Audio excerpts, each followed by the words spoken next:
Olá, eu sou o Thales, sejam bem-vindos ao canal Radicalizando Filmes. Hoje irei explicar um filme de suspense sobrenatural chamado O Mensageiro do Último Dia. Em 1995, Paul e seus amigos caminham em uma montanha no Himalaia. Parados no topo da montanha, eles ficam maravilhados com a paisagem de tirar o fôlego. Paul ouve uma voz estranha que parece um uivo e o som de um instrumento musical. No entanto, ninguém mais consegue ouvir, apenas Paul. Curioso, Paul segue a voz quando de repente ele cai em uma fenda. Greg desce com uma corda para salvar Paul. Ao chegar no fundo, ele encontra Paul sentado no chão em um estado catatônico. Na frente dele há um esqueleto enorme e sinistro que tem 8 braços e enormes mãos. Não parece ser um esqueleto humano. Antes que seu amigo possa ajudá-lo a se levantar, Paul sussurra várias vezes: "Se me tocar, perderá sua vida." Greg fica assustado, mas consegue tirar Paul da fenda e todos descem da montanha. Logo em seguida, eles param numa casa vazia que encontraram no caminho. Eles examinam o corpo de Paul, que ainda está inconsciente. Paul tem um objeto estranho em suas mãos. De repente, uma terrível nevasca chega e eles ficam presos na casa. No dia seguinte, a namorada de Paul vê alguém em meio à tempestade. Ela grita por ajuda, mas acaba sendo perseguida pela pessoa. Ela corre para a cabana e tranca a porta. Durante a noite, Paul sussurra algo no ouvido de sua namorada enquanto ela dorme. Pela manhã, todos percebem que Paul sumiu. Eles então saem e seguem suas pegadas até o alto da montanha e o encontram sentado na neve, soprando uma flauta de osso que encontrou na fenda. Greg se irrita e começa a gritar com Paul, que não demonstra qualquer emoção e continua tocando a flauta. De repente, a namorada de Paul puxa uma adaga e tira a vida de Greg e sua namorada.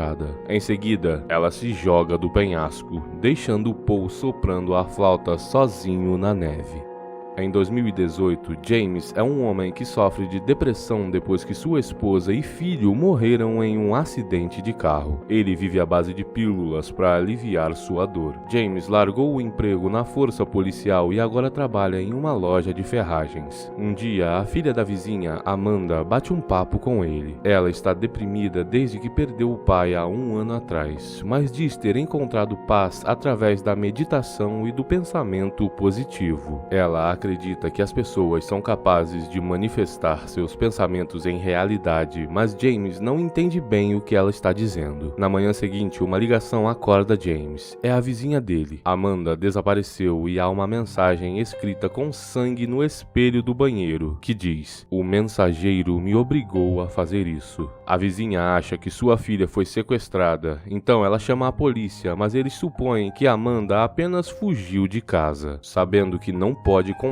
com a polícia, ela aceita a ajuda de James por ser um ex-policial. James encontra um folheto sobre o Instituto Pontifex no diário de Amanda. No verso do folheto está escrito a palavra tulpa. James pede à vizinha para listar os amigos íntimos de Amanda e começa a investigação a partir daí. Em seguida, James vai à escola de Amanda e pergunta à sua melhor amiga, Dávora, se ela sabe onde Amanda está e quando a viu pela última vez. Ela diz que a última vez que elas se encontraram foi há 2 dias, quando eles jogaram um jogo chamado O Mensageiro do Último Dia com outros amigos. Eles estavam conversando e bebendo em uma ponte quando Amanda encontrou uma garrafa. Ela então disse que se todos assoprassem uma garrafa vazia na ponte, nos próximos dias coisas estranhas aconteceriam. No primeiro dia, eles ouviriam o mensageiro do último dia e não parariam de pensar nele. No segundo dia, eles o veriam os perseguindo, e no terceiro dia, o mensageiro iria encontrá-los e levá-los para o outro mundo. Então, por curiosidade, todos se revezaram e assopraram dentro da garrafa. Quando terminaram, todos sentiram a presença de alguém do outro lado da ponte. Então, ouviram o assopro de uma flauta e de repente o som de pessoas correndo em sua direção. Todos fugiram. Depois disso, Davora viu Amanda no dia seguinte no shopping sussurrando algo nos ouvidos de Brandon. Em seguida, James vai até a casa dos amigos de Amanda, mas não encontra nenhum deles. Ele então se dirige até a ponte onde eles jogaram para ver se consegue encontrar alguma pista.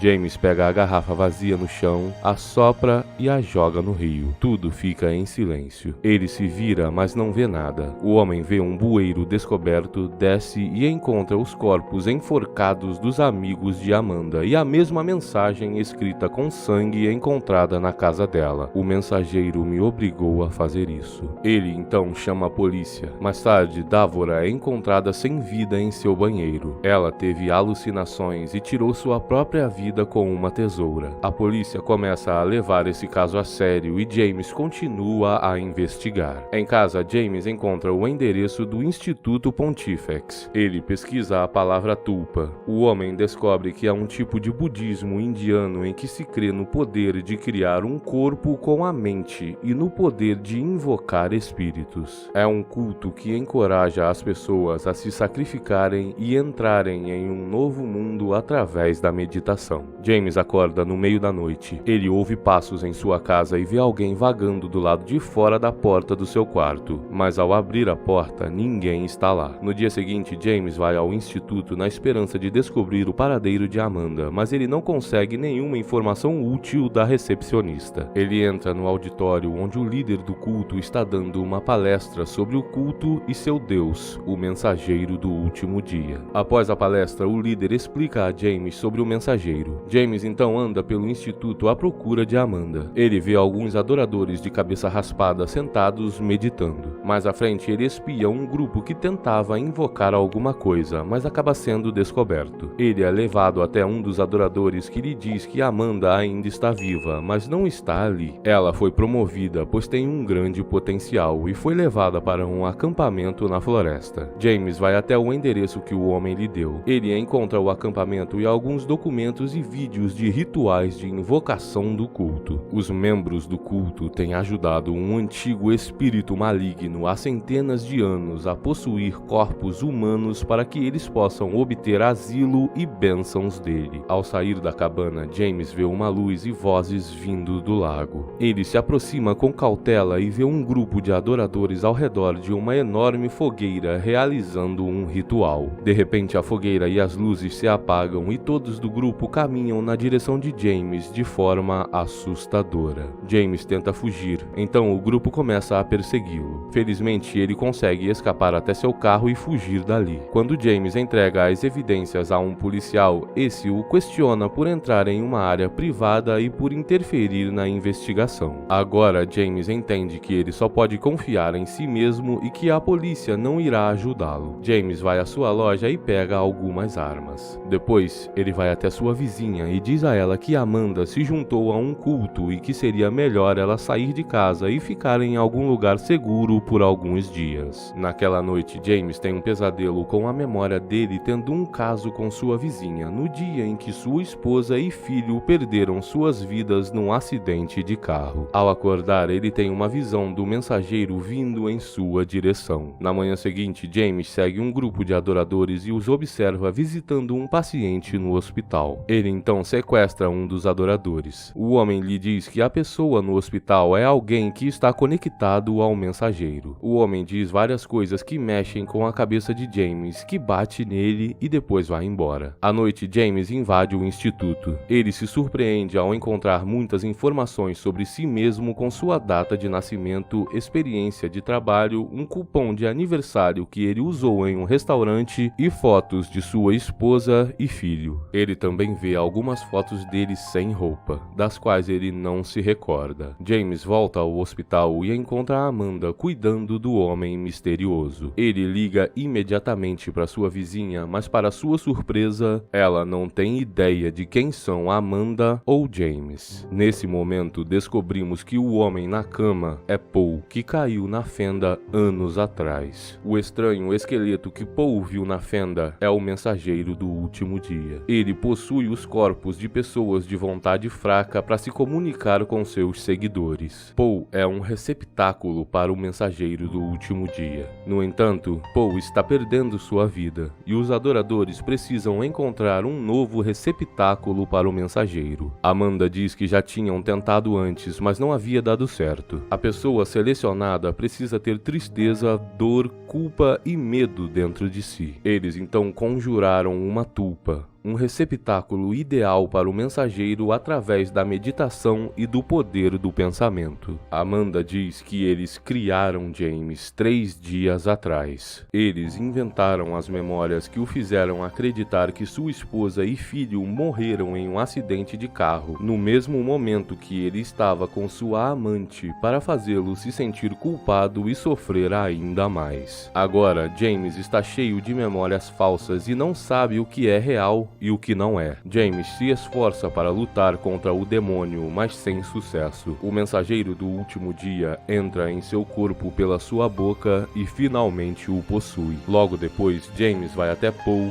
e atira várias vezes nele. Todos então se curvam em adoração a James, que agora é o novo receptáculo do mensageiro. Gênios do Mal. O filme começa com uma garota chamada Lynn. Ela é uma aluna genial do ensino médio e tem vivido com seu pai por toda a sua vida. Um dia, seu pai a matricula em uma nova escola de prestígio, mas ela não quer estudar lá porque a taxa de matrícula e outras despesas custarão muito dinheiro. Porém, Lynn é muito valiosa para a escola por ser tão inteligente e a diretora decide dar uma bolsa de estudos para ela. Enquanto tirava fotos para sua carteira da escola, ela conheceu Gracie, uma garota muito gente boa, mas que não era uma das alunas mais inteligentes. Com o tempo, elas se tornaram grandes amigas. Mesmo não sendo muito inteligente, Gracie é muito boa em outras coisas, como atuar, por exemplo. Isso é o que ela escolheu como atividade extracurricular. Um dia, na biblioteca, Gracie conta a Lynn sobre a nova regra da escola. A partir de agora, para passar nas provas, a média geral deve ficar acima de 3,2.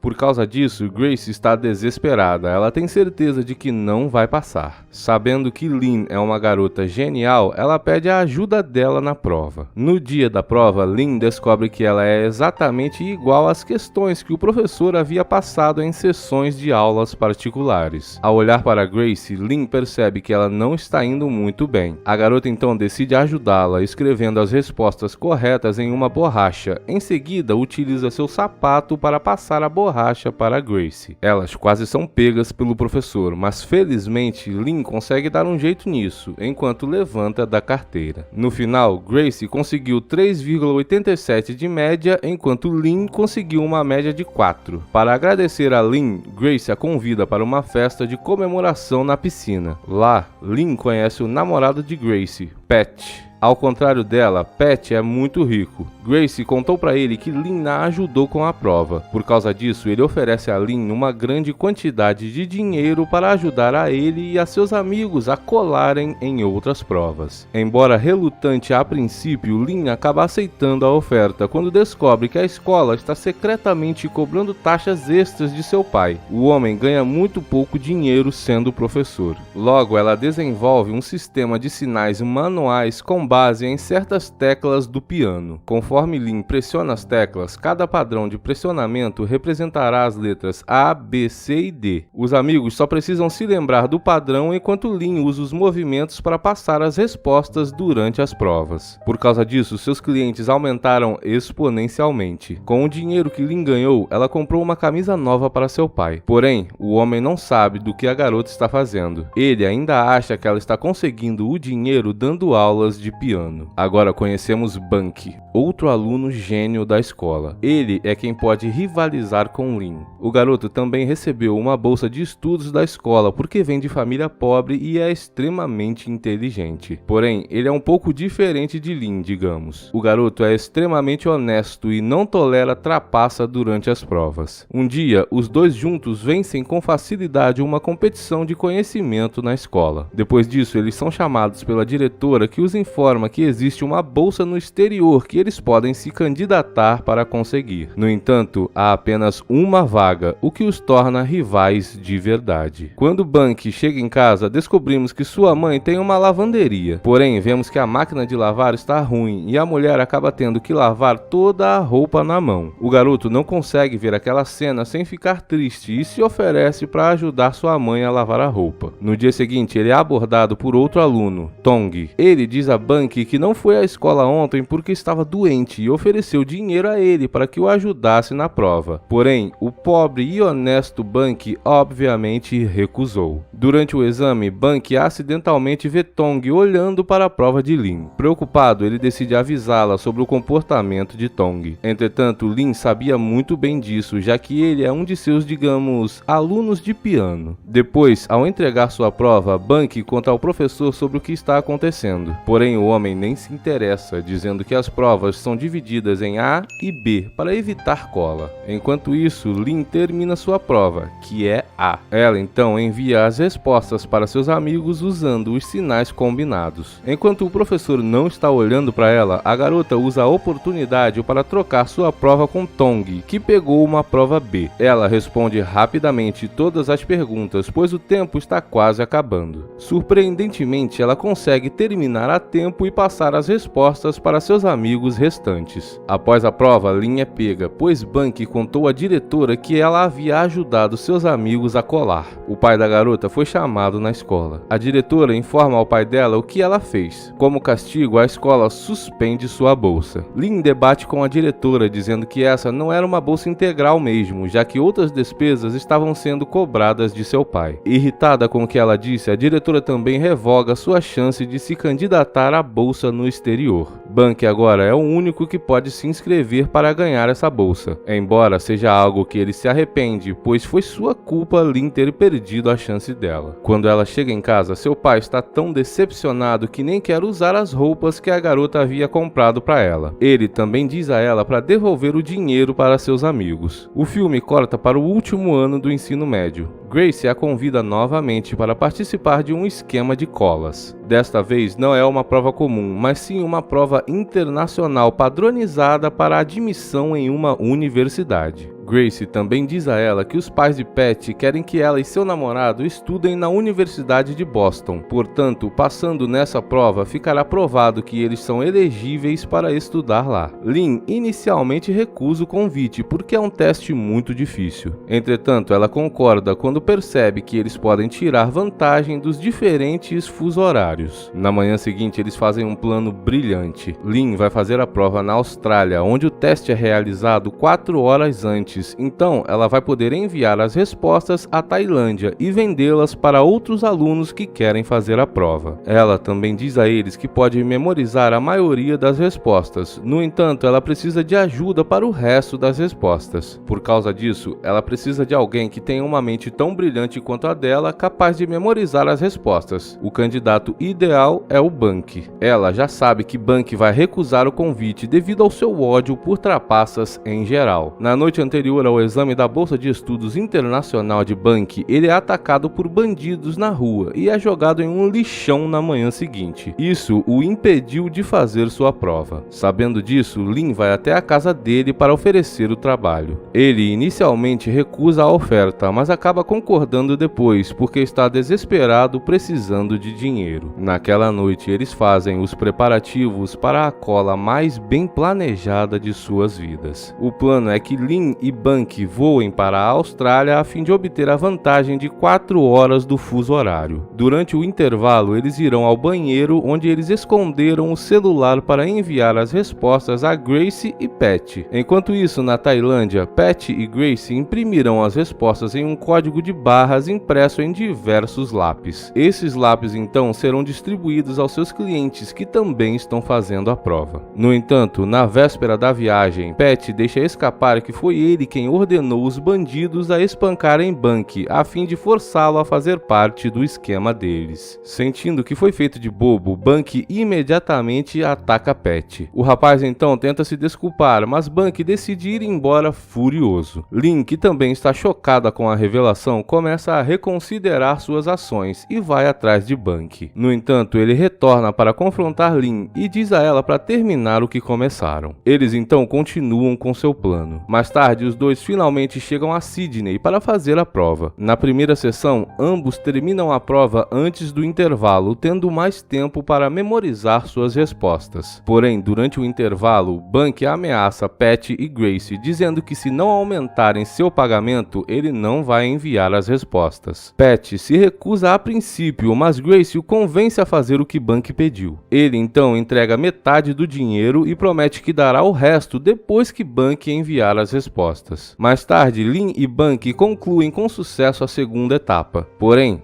há um problema durante o segundo intervalo. O responsável pela fiscalização da prova percebeu algo de estranho, pois Bunky estava demorando muito no banheiro. Por outro lado, Lynn acaba se atrasando para enviar suas respostas, porque tinha uma fila no banheiro feminino. Bunky acabou sendo pego em flagrante pelo fiscal, enquanto Lynn conseguiu escapar, pegando seu telefone e escondendo-o em sua bota. Em seguida, a garota o escondeu dentro de um bebedouro. Ela então continua sua etapa final da prova sem Bunky e ela tem que memorizar todas as respostas sozinha. Como está ficando sem tempo, ela acaba usando um lápis para forçar vômito e dizer ao fiscal que está passando mal. Ela sai mais cedo enquanto memoriza todas as respostas. Enquanto isso, o oficial que pegou Bunky também tenta persegui-la para saber se eles estão juntos. Enquanto é perseguida, ela vai enviando as respostas em seu celular. Ela também quase não consegue enviar o último conjunto de respostas, pois alguém esbarrou nela, o que fez o telefone cair, rachando a tela. Felizmente, depois de insistir um pouco, a garota consegue enviar as respostas. Depois, o oficial finalmente a pega, mandando-a ir com ele para um interrogatório. Durante esse interrogatório, Bunky faz um gesto para que ela o abandone. Em seguida, ele diz ao fiscal que não conhece a garota. Retornando à Tailândia, Lynn é recebida com muita alegria por Pat e Gracie e também descobre que o esquema deles foi um grande sucesso. Porém, ela se volta contra eles e rejeita sua parte do dinheiro devido ao que aconteceu em Sydney. Eles ainda comemoram junto com os outros participantes que passaram na prova e também dizem a Lynn que Bunky já havia pego a parte dele adiantada, mas depois disso ela sai do grupo. Algum tempo depois, Bunky a convida para ir até sua casa. Parece que ele investiu parte de seu dinheiro na reforma da lavanderia de sua mãe. Depois disso, Bunky a convida para iniciar outro esquema. Ele também garante a ela que dessa vez será muito mais seguro e com uma base de clientes muito maior. Entretanto, Lynn recusa. Bunky a ameaça de expor toda a história de que ela era o outro cérebro por trás do último esquema. Lynn então diz a ele que fez sua escolha e decidiu confessar tudo. Mais tarde, ela realmente confessa tudo a seu pai, que a conforta e a ajuda a se redimir, submetendo uma confissão oficial à organização da prova. Ou seja,